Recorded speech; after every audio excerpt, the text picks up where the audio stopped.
Welcome back. Sometimes plastic surgery gets a bad rap, but Harmony Facial Plastic Surgery is completely different. They focus on balance and making sure that you feel your best in your own skin. Please welcome in Dr. Kate O'Connor. She is so sweet. I'm hugging her because she is precious and kind and so warm, which you don't find in all doctors. But anyway, welcome in. Thank you so much for having me. Oh, so happy. Okay, so her interest, this is really cool, started in facial plastic surgery after you saw a skin cancer reconstruction surgery. So explain. Yeah, that's right. So in medical school, you spend time going through different services and subspecialties. I knew very early on I wanted to be a surgeon. We kind of have those people who are surgical types and not, so that was settled. But which type? Do you want to work with kids? Do you want to be an orthopedic surgeon?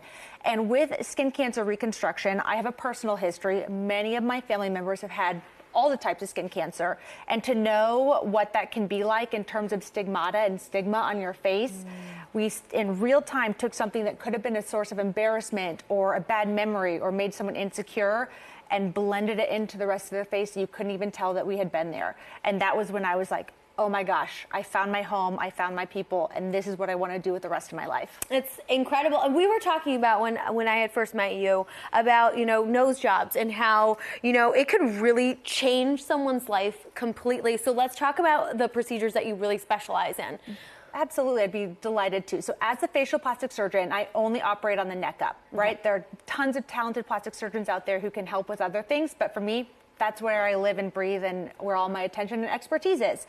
So with that, being a nose expert comes from that balance of form and function, like you hinted at. We want noses that work well for us, so that you can breathe through your nose and not have sinus issues or congestions and look better. So this is a wonderful patient of mine where we accomplish all of those goals. Wow. She couldn't breathe, and we wanted to kind of make some little tweaks so she felt confident in photos. It's incredible. And you said you do it a little bit different too. You don't just kind of chisel away like we think it might happen? Correct. We've had huge advances in rhinoplasty where we have new tools that can use ultrasounds to shape and remodel the bones instead of, breaking them, which is a big fear for patients. I know, pretty exciting. Whoa. The other big shift is we try to preserve more natural structures and mold them versus remove or replace or totally overhaul. And that really allows us to keep patients looking like themselves and feeling like themselves.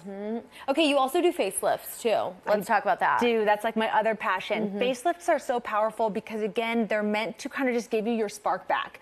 I have had women who, after divorce, don't feel confident to enter the dating scene, and they just have this thing where they don't want to put their profile pictures up or all the things that go into finding, a partner in today's modern age, and to give them a chance just to kind of see that spark and that recognition in their face where they're like, I'm back.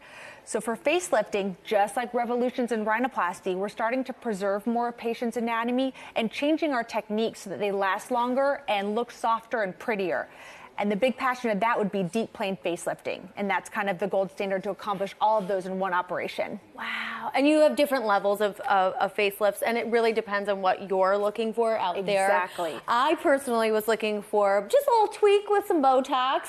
And so I went to see you for some injectables the other day. And what really stood out to me was you at the end, you said, well, first of all, let's talk about how beautiful your clinic is. It's absolutely stunning. You feel like you're at home because you're in an old home on Music Row. But anyway, you hugged me on the way out and you said, thank you so much for trusting me. And that really stood out to me. And I want to talk, we have less than a minute left. I have to talk about your charitable part of your work because you're giving back around the world. Oh, thank you. Yeah, and thank you for trusting me. I mean that to each of my patients. It's such a privilege to do this, and that's why I want to give back. I go on a cleft mission with Healing the Children Northeast every October to help the babies get their smiles back, and it's just remarkable. I always want to take what I do with a sense of gratitude and opportunity and know it's super scary to talk to a surgeon and try to make it comfortable and approachable and be worthy of the trust that people give me.